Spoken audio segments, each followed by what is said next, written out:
लोकसभेतील विरोधी पक्षनेते राहुल गांधी यांनी आरक्षणासंदर्भात केलेल्या वक्तव्यानंतर वाद पेटलाय। राहुल गांधी यांची जीप छाटणाऱ्याला 11 लाखांचं बक्षीस देऊ अशी प्रक्षोभक घोषणा शिवसेना आमदार संजय गायकवाडांनी केली होती। त्यावर प्रतिक्रिया उमटत असताना आता भाजपचे खासदार डॉक्टर अनिल बोंडे यांनी पुन्हा एकदा वादग्रस्त वक्तव्य केलंय। या नेत्यांच्या जिभेला लगाम कोण घालणार हा प्रश्न मात्र यामुळे उपस्थित होतोय। राहुल गांधीजी आरक्षणाच्या संदर्भात परदेशात जाऊन वात्रटासारखं बोलत असेल तर जीभ छाटू नये, पण जिभेला चटके मात्र दिले पाहिजे। भाजप खासदार अनिल बोंडे आहेत की गुंडे, अनिल बोंडे डॉक्टर आहेत की कसाई असा प्रश्न उपस्थित होतोय, कारण त्यांनी केलेलं एक वादग्रस्त विधान राहुल गांधींच्या जिभेला चटके द्यायला हवे असं वक्तव्य अनिल बोंडेंनी केल्यानं वाद पेटलेला आहे।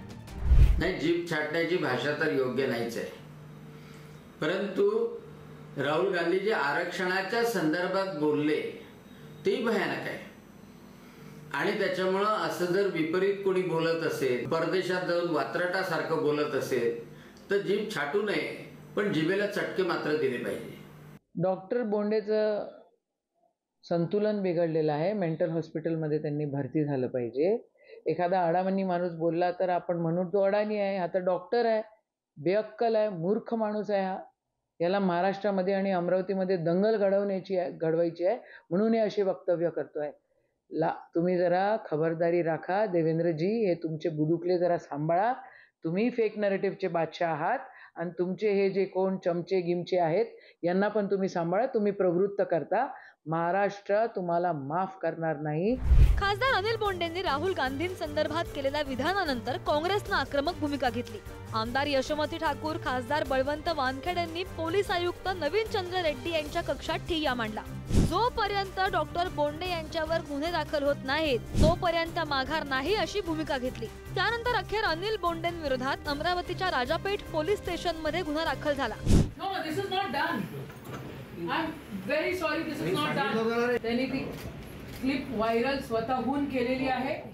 संजय गायकवाड किंवा अनिल बोंडेंच्या वक्तव्याचं असं वक्तव्य करू नये, पण मी आताच सांगितलं की राहुल गांधीला मात्र महाराष्ट्रात प्रश्न ओबीसी समाज विचारेल, एससी एसटी विचारेल, तुम्ही आमच्या आरक्षणाला विरोध का करताय? महाराष्ट्राचं राजकारण आहे ना, पहिलं वैचारिक पातळीचं राजकारण होतं, आता संस्कारहीन राजकारण आहे।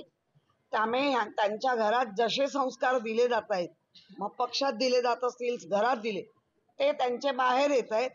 लोक आता ठरवतील की अशा वाचाळवीरांना सत्तेत बसवायचं की घरी बसवायचं। विशेष म्हणजे 2 दिवसांपूर्वी आमदार संजय गायकवाड यांनी राहुल गांधींची जीभ छाटण्याची धमकी दिली होती, मात्र अद्याप त्यांच्या विरोधात महाराष्ट्र पोलिसांनी कोणतीही कारवाई केलेली नाही।